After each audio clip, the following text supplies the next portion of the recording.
We are so excited to host this presentation today featuring a book co-edited by one of NOAA's own. If you haven't read it yet, we cannot recommend it enough. The book is available through the NOAA Library Network for all NOAA employees and affiliates. It is available on 2 of our ebook platforms, first eBook Central and second on Overdrive. So I'll be putting a link to our website in the chat box where you can find more information on using both of those platforms. And if you're joining us from outside of NOAA, welcome. We appreciate you being here, and we recommend contacting your local public library to see if they can purchase the book. So with that out of the way, I'm very excited to introduce our speaker today. Skylar Bayer is a marine ecologist and science communicator. She is currently a marine habitat resource specialist in the NOAA Fisheries Alaska Regional Office, and she is the co-editor of the recently published book we'll be hearing about today, Uncharted: How Scientists Navigate Their Own Health, Research, and Experiences of Bias. Skylar, the floor is all yours. All right, so I'm really glad to be here. That you guys invited me to talk about it. I'm going to talk a little bit about myself and my co-editor Gabi, and a bit about the story of how we came to develop this book, a bit about why we picked sort of a nautical theme. I have some quotes to share from some of our many contributors, and then just a few quick suggestions on if you want to do a book group, approaches that you could take to read it. So I'm going to start though with a land acknowledgement. We do this a lot in the Alaska Regional Office. This is a version of the one we tend to use here. I acknowledge that I live and work on Indigenous homelands of Alaska's Native people who have been Indigenous to this land for over 10,000 years, living their culture and tribal values as their ancestors and elders taught them. I acknowledge the tribes never relinquished their property rights or their ownership and stewardship of their land and water. I'd like to acknowledge that I live and work on Tlingit Ani, Tlingit land. I would also like to acknowledge that you are joining us today from many places near and far. We want to thank each tribe, Gneshish, for their stewardship of their land and waterways since time immemorial. Thank you for your patience as we learn. I'm going to go to the next slide, which is the picture. So I work at the Alaska region, although I've just been here a year. I was a college professor before that for a couple of years. And when we started this project, I was a postdoc at the NOAA Milford Lab on the East Coast. Actually, when we really began it, I was a Knaus Fellow in DC. And then Gabi Serrato-Marx works at Stellate Communications, but she just finished up her PhD, I think a year or two ago, at the MIT Hui Joint Program, which is where I actually got my master's. So on to the next slide, which is black and white pictures of me telling a story on stage with my husband. Actually, that's my husband Tom, and then a picture of Gabi also speaking on stage.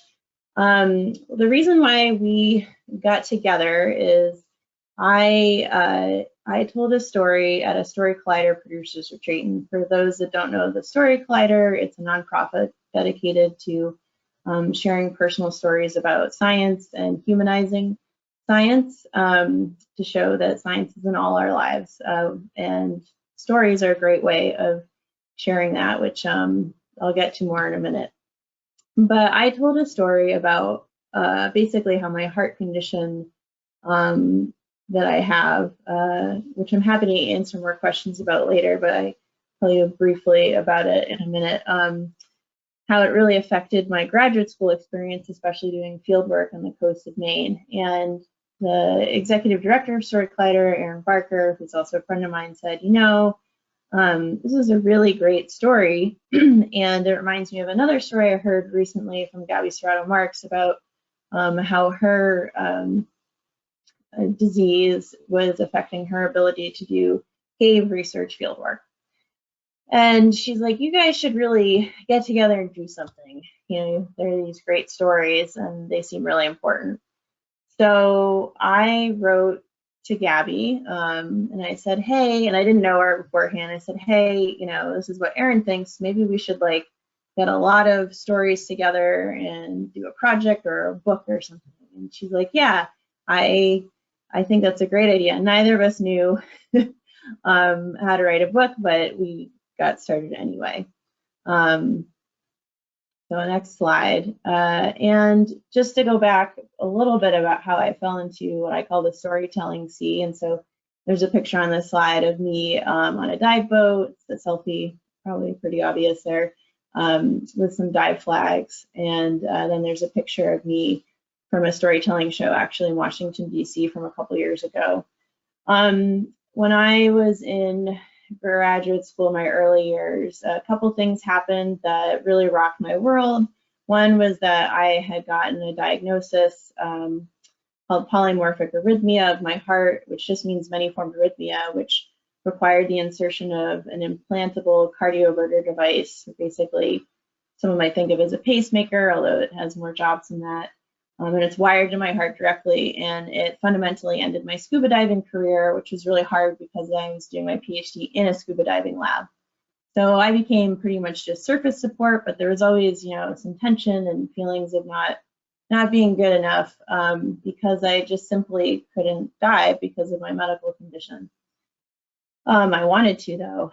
And then the other thing too that happened was that my dad had a really big stroke, and it was really, really hard. But there are some happy memories that I was reflecting on. Like, I used to do deep sea work, and I got to call him from Alvin the submarine. This is a long time ago. So I told a story about that for Story Collider, and it turned out I was pretty good at it. And it was very cathartic. It was a great way to connect with people. And it was a great way to learn about other people, people's science, and also them as humans. And so I became a producer and helped coach people and learn how to coach people how to tell better stories. And I just kind of took off from there. Do the next slide. So why stories? People talk about stories all the time. What does that mean? There are a lot of stories, but types of stories, but I'm talking about narratives, which is usually a series of events over time. Usually there's specific circumstances or people, but there's been a lot of research in the social sciences about this, and essentially they improve our understanding. They're more interesting and engaging than just say like facts. They're more relatable. They are really good at influencing our beliefs and frankly are very, very persuasive. So they can be really important tools in science communication to get people to understand really important science issues. There's a ton of research on this, so this is my summary slide, which is why stories. In short, humans are hardwired for stories. Our brains crave to turn things into stories. And it's a really great way of sharing information. A little gif of Leslie Knope saying, all I have on my side is facts and science. But the science shows that this is true. So next slide. So I want to talk a little bit about what disability is, because a lot of people don't necessarily know what that means. It can mean a lot of different things to different people, but according to the Americans with Disabilities Act, an individual with a disability is a person who has a physical or mental impairment that substantially limits one or more major life activities, a person who has a history or record of such impairment, or a person who is perceived by others as having such an impairment. So you can have had a disability at one point and have it still affect you long term, according to this definition, or and it can be a variety of different kinds. And so while one statistic I'll throw at you is that supposedly 1 out of every 4 American adults have disability, I actually think that number is probably broader because of lack of diagnoses or understanding what a disability could be. Going to the next slide, disability is diverse. And I'm clicking the first one. So I said the CDC estimates 27, I said like 1 in 4, 27%. It's pretty close. And then the next one, some people might identify as disability, or they might identify as having chronic illness or having a medical condition or something else entirely. Next one. Sometimes it's temporary, sometimes it's permanent. The next bullet point, and sometimes people don't know if it will be temporary or permanent. right? There's a lot of medical conditions that might get cured and others that might not. All right, the next one, people may have multiple disabilities at the same time or at different times throughout their life. So no one is usually just, often people don't just have one thing going on, they have lots of things going on. The next point, some people may have a diagnosis and some may not. That's the next bullet that you can put up there. So, and the one under that, the next bullet that I have, it's not up on the screen yet though, but access to diagnosis and or treatment is often a privilege. It's really something that you have to have the time and means to get usually, and not everyone has that privilege. So there are plenty of people that may have disabilities that have never gotten a diagnosis, and getting a diagnosis can help you get the resources that you need. Next slide. All right, so next bullet point, having a disability means having a different and diverse perspective in our world. The next bullet point after that is disability only becomes a tragedy when society fails to provide the things needed to lead one's daily life. So this kind of gets to this theory about the social model of disability, which is that disability is only a problem because society isn't necessarily well designed to accept it. That's something that we can change. It doesn't have to be this tragic story, but you know, other circumstances that there's not a will for it to change or people willing to help that can make it a tragedy. The next bullet point too, that I think is important to understand, sometimes you'll hear the word ableism thrown around, and it's broadly defined as discrimination in favor of able-bodied people. And this can mean a lot of different things to people. And it's surprising, it's kind of sneaky, because sometimes we have a lot of internalized ableism, like, oh, I'm really sick, but I should go to work today, because that's what a healthy person would do instead of taking the time to rest and recover. So there's lots of ways that it sneaks in that we don't even realize, especially in cultures where, you know, we really value working as much as possible. And yeah, I just got to this next bullet point. And then finally, I'm going to tie this all together for you because I know I'm kind of bringing a couple of things, different things together. Intersectionality, which is a term you'll probably hear thrown around, is when a person's multiple social and or political identities combine to create different modes of discrimination and privilege. So it's another way of saying that people don't experience discrimination and privilege the same. Their different identities can intersect in both, you know, positive and negative ways for how people treat them. And so someone who's disabled and white, let's say, may have a very, very different experience than someone who's disabled and Black or some other marginalized ethnic group or racial group. And that also, you know, gender can play into it, sexual orientation, the list goes on.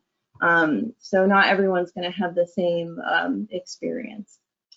Next slide. So thinking a lot about all these things with disability, with connecting with Gabi, she identifies as disabled because of her Ehlers-Danlos syndrome, which is a connective tissue disease. I really identify as having more of a medical condition, but all these things about disability, this umbrella definition and everything about it really does apply to both of us. And we really wanted to use storytelling to make a voice for these issues about disability, specifically in science. And so we thought the best way to do this was to collect stories from lots of different types of scientists with different types of disabilities and also different intersectionalities of identity. So next bullet point, in 2018, we started gathering stories from people. We mostly put out calls on Twitter. We did 2 calls for pitches. And then next bullet point, And we wanted to make sure that the stories that they were sharing were diverse, so that we had lots of people who read this book who could feel maybe validated or heard and part of a community. You know, we couldn't tell every story there ever is, but we really tried to collect a diverse set of stories. And then the final bullet point here I have, you'll see on the right, there's a picture of a person in stars in a wheelchair.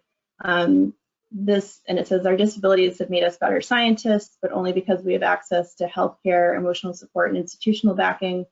This is an article that we wrote in 2019 in Scientific American to attract potential publishers, because we realized, well, we didn't know what we were doing. We had all these stories for pitches. We literally got a book called How to Write a Book Proposal, but we wanted people to figure out who we were first to see if they were interested. And this article actually really helped. And there was editor from from Columbia University Press that reached out to Gabi and asked if she had any book ideas, and she said, actually, we do. And she was specifically asking, I think, about the disability space, which was really exciting for us. And so we got to work putting together a proposal in 2020.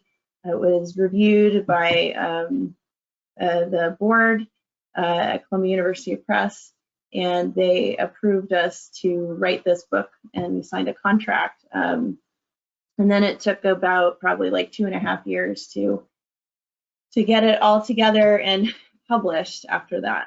So next slide. So what is in our book? So next, the bullet point that starts with 30 different scientists. We have a range of disabilities, different career stages, disciplines, genders, ages, races, ethnicities, sexual orientation. Most are from the United States, but we were able to recruit some storytellers from or writers from South Africa, United Kingdom, and New Zealand, which was exciting. Next bullet point, and I just want to point out that a lot of the common themes that came out of reading all these diverse stories is, first, that there is a lot of ableism in academia and research. That comes across clearly in this book. The next bullet point, that intersectionality can really compound discrimination if you have a number of marginalized identities at the same time. There's a really strong need for advocacy work because of this. And that became very clear in a couple of other stories, a few stories. Next bullet point, and that is also because there's a huge lack of support that comes across in these stories. Not all of them, but definitely a lot of them. And the next one, and so that required people to be really creative problem solvers and really good at planning. So a lot of these authors have really good planning skills. Next bullet point, and they've developed a lot of resilience because they've had to.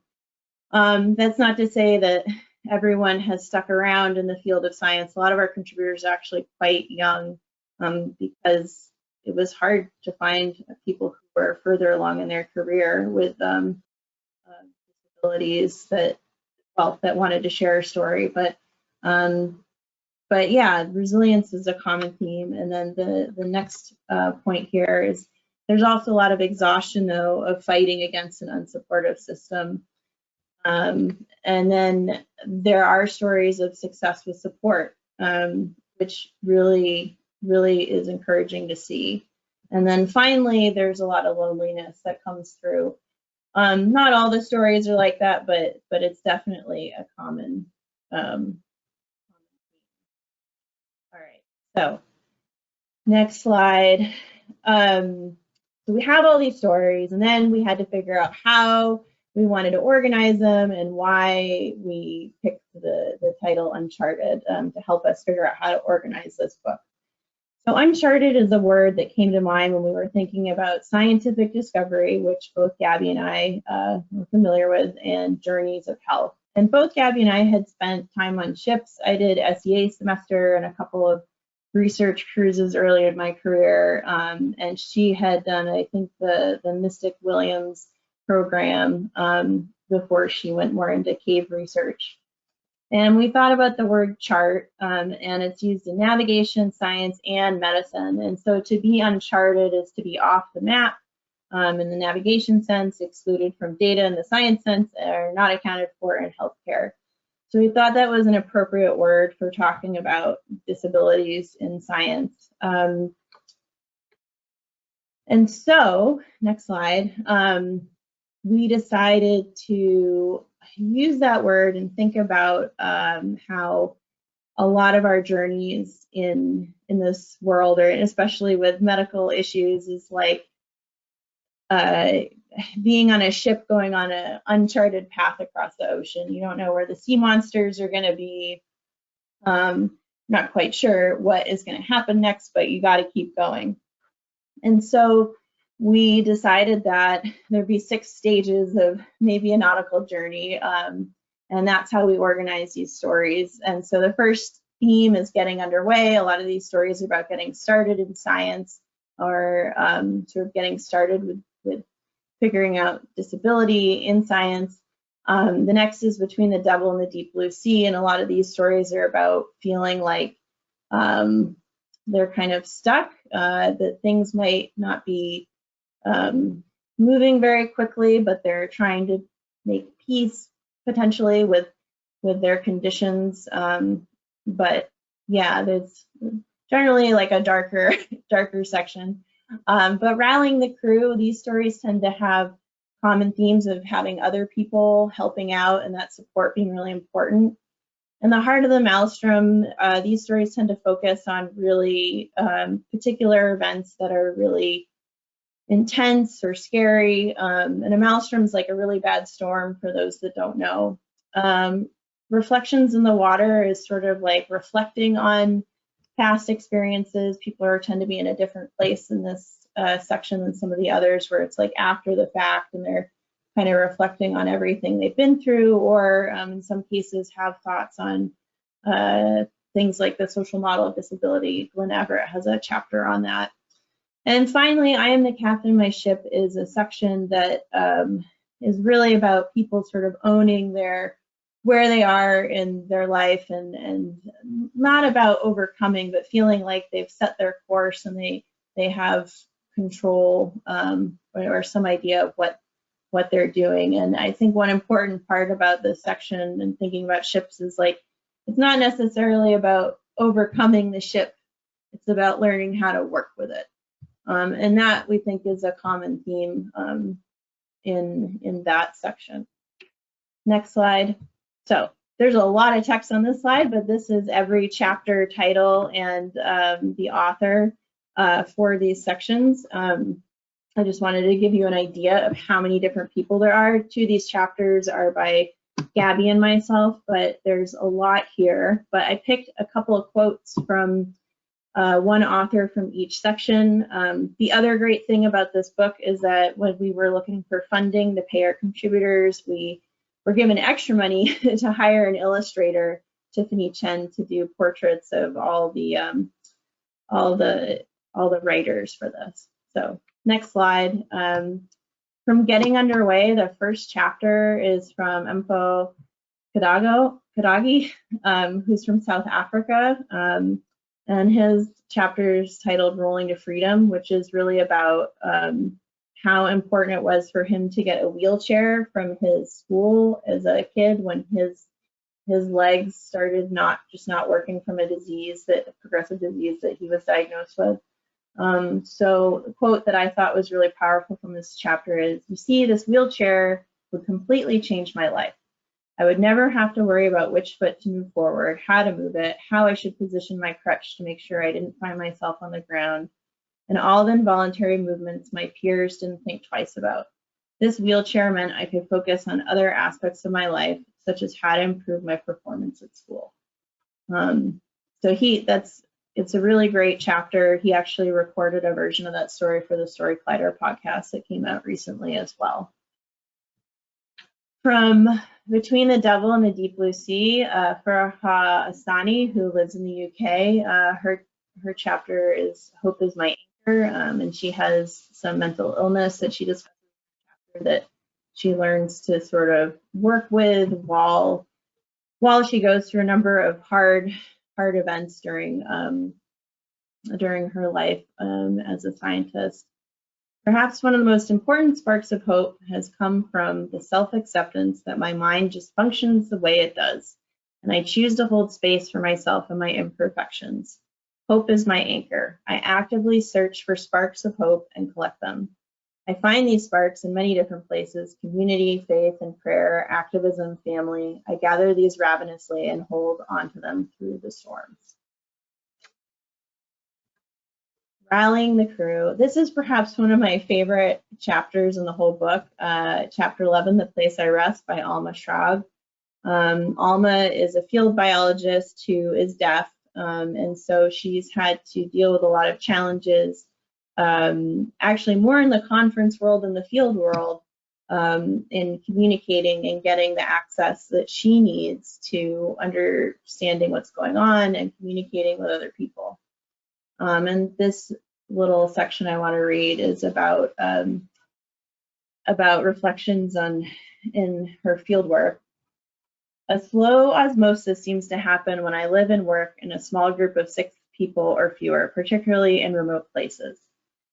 This is one of the best things about remote fieldwork. In a matter of weeks, my coworkers gradually adjust to my deaf tempo, sometimes grudgingly, sometimes unconsciously, sometimes intentionally. They become aware of communicating with someone whose perception of the environment is different from theirs. It's a really great chapter. I highly recommend it. All right, next slide. In the heart of the Maelstrom. This is Juniper Simonis. I don't have their name up here, but the title of their chapter is This is Wallace Alfred Russell Simonis, which is the name of their service dog.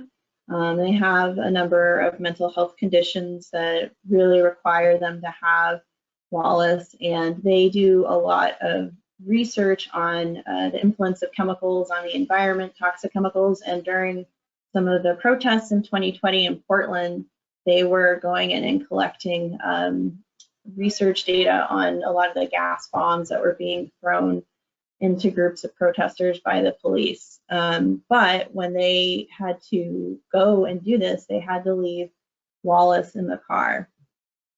Doing the science necessary to shine a public light on the impacts of chemical weapons puts us both at substantially elevated risks.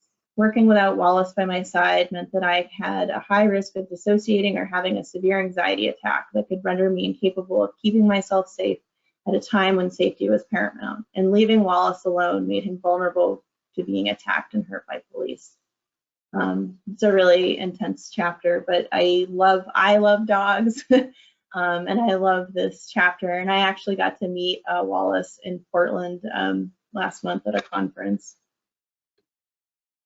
Reflections in the Water. This is from chapter 23, Suffer in Silence or Leave by Emma Tung Corcoran. She actually was just at a book event with Gabi for Uncharted in Brookline, Massachusetts. But she decided after getting through her PhD program in science, because she had suffered a lot of discrimination, that she just made it feel like, you know, science didn't deserve her anymore. And this is a quote from her chapter.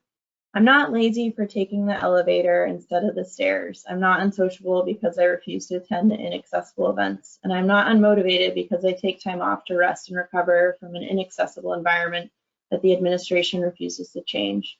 I should not have to display superhuman efficiency and resilience just to be allowed in the room. But I can't risk my mental and physical well-being while I wait for academia to decide that I'm worthwhile to keep around. Okay, so finally, and I love Gabi's chapter, so I included it. This is from I Am the Captain of My Ship, chapter 30, The Ridge, and that's a portrait of Gabi.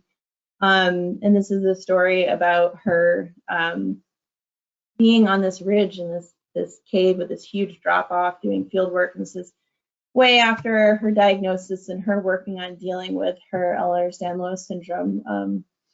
But she's reflecting a little bit on this moment in the cave that she had, about when she was in a lot of pain but still having a lot of fun. As I think back to that moment on the ridge, whenever I get to choose between comfort and excitement, even being able to make a choice is a privilege because sometimes my body decides for me. On those days, I have to lie on the couch, ice my joints, and do my best to get some work done. I'm not comfortable or having fun. When I feel torn between saving my energy at home or spending energy on people or experiences that I love, I remember that I still had fun at the bottom of the cave on a bunch of muddy rocks and that it was worth it. I'm still disabled, I still have chronic pain, but I can also chase that joy whenever I can. So the next slide has some tips for reading Uncharted in a book club. There are discussion questions at the back of the book that we put together. They fall into both the general category and then there's section-specific questions because we wanted to give either teachers, students, and book clubs like some more structure to try to figure out what to talk about when reading these books. The stories are pretty short. I think maybe the longest one is 3,000 words, but usually they're between 1,500 and 2,000 words. Next bullet point. So I have two suggested approaches for reading. The first is to split up stories in a section among the group. So if you pick a section to read, each one of you or a couple of you could read different stories and then use the questions for that section or the general questions to fuel your discussions as you find commonalities and differences between the stories. The second suggestion is pick a few of the same stories to read if you can't read them all, or you can read all of them if you can, to read together and use the discussions as well. So those sound really simple, but I think sometimes people feel like with a lot of books, you have to read everything to be in a book club. But the nice thing about anthologies like this is you can pick and choose and you'll still get something out of it. You know, we'd love it if you read all of them, but that's okay. You can still get a lot out of this book, even if you don't read every last chapter. So next slide. So just want to leave you to where else to go from here, because a lot of people have come to us and they're like, oh, well, what are all the things we should do to change everything? And we're like, well, you know, one of the reasons we want to share these stories first is the first steps usually in figuring out how to solve problems is to listen to people experiencing the problem. So you have to make time and space, like slow down to think about accessibility, ableism, and intersectionality, and to listen to these people with disabilities. There's books, speeches, articles, there's all sorts of things that can happen. And you can consider specifically reading resources on accessibility and not just these stories about overcoming disability. That's a big thing in the disability community, is that a lot of people love the overcoming stories. Like they overcame this terrible thing that happened to them, you know, to their body. And some people don't want to be celebrated because they overcame it. There's other ways to frame it. You know, they can be celebrated for just being who they are. Or they can celebrate the fact that they actually got the support they needed and that the way that they're being treated is wrong. But, you know, so there's just the overcoming thing is a real problem. And that's because it's from an ableist perspective. So it's about rethinking our systems to be more accessible and supportive for all kinds of people, you know, not just some kind. Finally, if you're at NOAA, check out the NOAA Employee Resource Group ADAPT. That's the one for people with disabilities. You don't have to identify as disabled to join the group. That is not required at all. Next slide. This is just a slide full of resources, potentially some of my favorite. We have a ton in the back of the book. There's way too many, but you can also Google. But, you know, there's Disability Pride Month in July, which is just about being prideful of disability. It has nothing to do with Pride Month specifically. People ask that. There's the ADA guide, Smithsonian Magazine article on the 30th anniversary in 2020. Disability Visibility Project is really great. They also have a book of stories, and more than just stories from people with disabilities, but it's not science specific. We have a website, and you can find out about where you can buy the book. there was a great Disrupting Ableism Summit from the National Academy of Sciences, Engineering, and Medicine in June. I think you can probably watch those recordings for free. Black Disability Politics is a really great book. And then Crip Camp is a great documentary that I highly recommend. I think you can still watch it on Netflix. So that's all I have. And so I'm happy to take questions or comments. I appreciate you all attending. I hope you read the book. I know if you are at NOAA, you can, I think, download it for free. And yeah, that's all I have. So thank you for having me today. Skylar, thank you so much. Yeah, and I will emphasize that you can access the book for free through 2 of our ebook platforms. And if you are not affiliated with NOAA in any way, we encourage you to look it up at your local public library and ask if they can purchase a copy if it's not there. And so we do have one question that just came in, Skylar. You may or may not know the answer. Can NOAA affiliates join the ADAPT ERG? I know someone asked about this recently and I forget the answer actually. I'm not sure. I think it's no, but I don't know if it has to do with restricted activities, but they can also email me if they want to and I can look into it.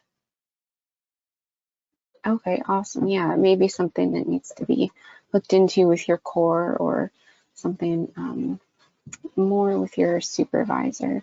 But one question that I had in reading the book is that I know something that is really common in these conversations is that there are some words and phrases that are no longer accepted, and even within groups there are sometimes not always consensus about what's appropriate or how to phrase something.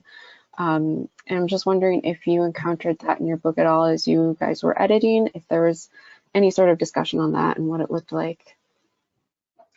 Yeah, I mean, one of the things, right, is that language is always evolving, and sometimes the best thing to do is to ask.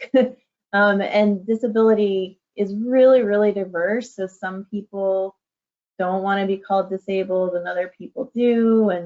And chronic illness, you know, is a term that a lot of people will use. A lot of people I've talked to don't feel like they've earned the right to call themselves disabled, which is a very interesting thing that's like kind of probably comes from like an ableist mentality. Like I have to be this disabled to be disabled. And then, you know, there are words like people will try to reclaim words like crip is something that some people in the disability community, like crip from cripple, sort of like crip hacking, or people have done that. So I don't know if that answers your question, but we learned a lot. I think Gabi knew more of this stuff than I did, and we would try to make sure with these stories that the authors were, when we were editing, and there was also copy editing that happened through the publisher, that we preserved their voice and what they wanted to say and mean as much as possible, while also making sure it was, you know, clear and pretty well written. So Yeah, thank you so much. That reminds me of one chapter. I believe it was someone who was in the military and had PTSD, and I remember there's one line where he said he felt like he didn't deserve the benefits that he was fighting the government to receive. So I definitely saw that theme throughout there. We are seeing some really great kudos, some good talks. Someone says, I'm going to attend as many talks focused on people with disabilities as I can, and I already have your book, which I am reading, which is awesome. And another comment, thank you so much for your efforts on this. I identify with a medical condition that has often made work, travel, and social situations challenging, and I look forward to reading your book. Another comment, let's see, another question. Thank you for writing this important book. I have many brilliant colleagues who left the research world because of ableism in the culture and in the quote-unquote traditional career paths for scientists. Did you notice any differences across the different sectors, such as university, government, industry, private consulting, in how adaptable those sectors are for scientists with disabilities? Yeah, that's a great question. And it's something that, like, you know, both Gabi and I have talked about extensively and with a lot of our contributors. So, like, I was a college professor for 2 years and I left to work for the government. It wasn't necessarily because of my heart condition. It was just such a, where I worked was frankly just like a bad place for my mental health. And there were some other issues. And so, you know, but I do know that Richard Mankin, who's a contributor, he's been a scientist for a really long time, and he was born in the 50s, so he was actually born at a time where they often would keep people like him that were disabled from even going to school.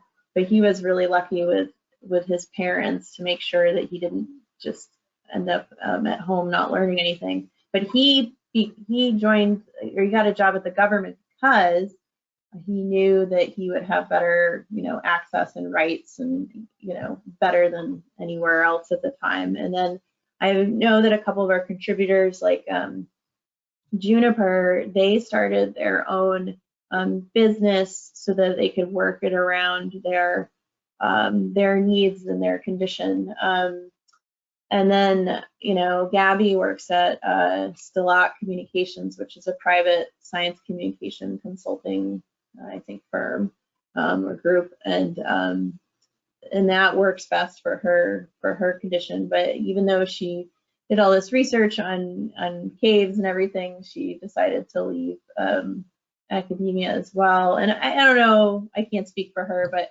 because it's not, you know, she really got into science communication too. But there are a number of people that have definitely not stayed. There's a couple of contributors who became science writers instead, or just left altogether. I think Olivia became a video game designer because she just felt like there wasn't a place for her. And Emma, whose quote I read, she left too, you know, even after all that work. It's just, yeah, academia tends to not be a great place for accommodating a lot of different identities right now. Some places, though, I've heard do a good job, but it's not as common as we would like.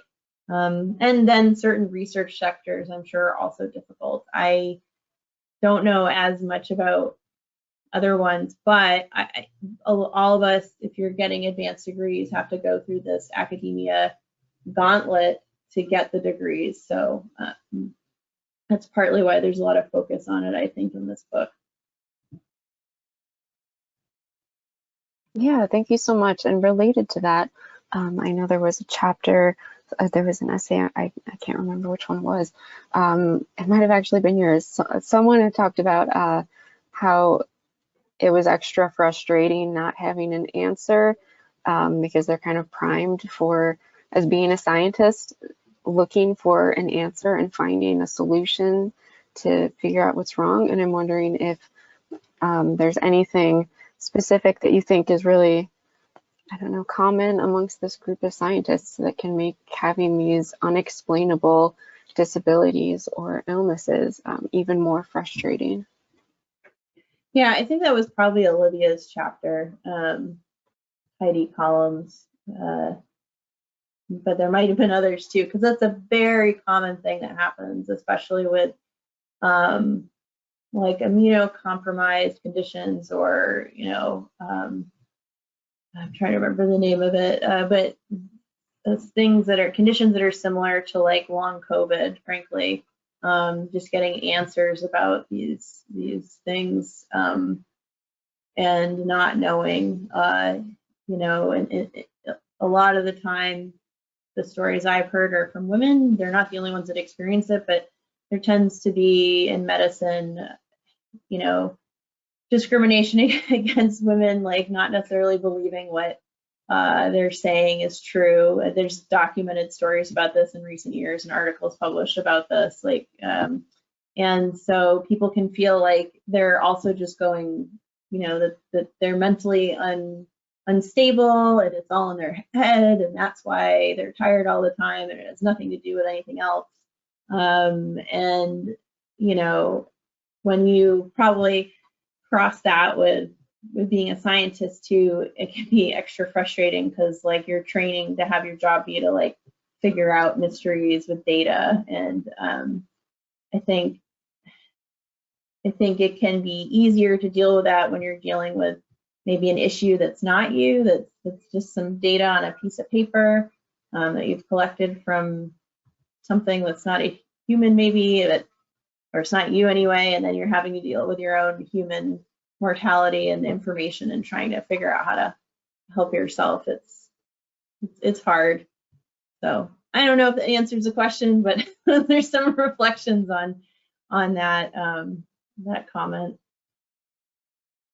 Yeah, I think that's fantastic. It's such a sticky issue and there's always so much to dig into. I'm not seeing any more questions pop up right now, but I will emphasize, because we're just seeing a couple of questions in the chat about how to access the book. The NOAA Library Network has copies of the book in our collections.